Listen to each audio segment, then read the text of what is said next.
In the Buddhist tradition, the word dukkha is often translated as suffering. However, this translation doesn't fully capture the depth and nuance of the concept.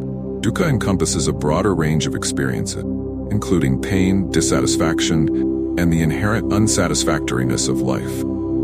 There are three primary types of dukkha.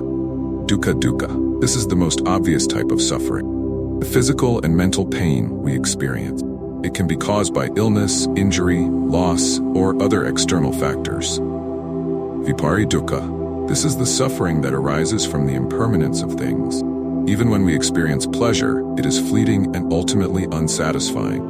Samkhara-dukkha. This is the suffering that arises from our own actions and choices. It's the suffering we create for ourselves through our desires, aversions, and ignorance.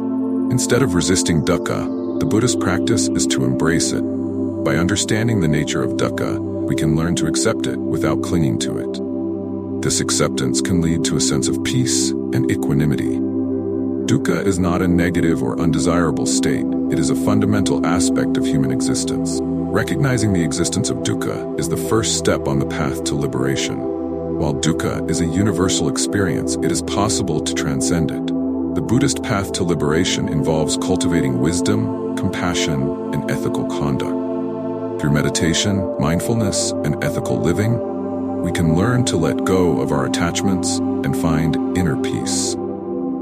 Dukkha is a complex and multifaceted concept. By understanding its different forms and embracing its reality, we can begin to cultivate a more mindful and compassionate approach to life. Recognizing the inherent suffering in our lives can be a catalyst for personal growth and spiritual development. Thank you for joining me, the Curious Buddhist, in this video exploring dukkha. Until next time, may you be well, may you be peaceful, and may you be happy.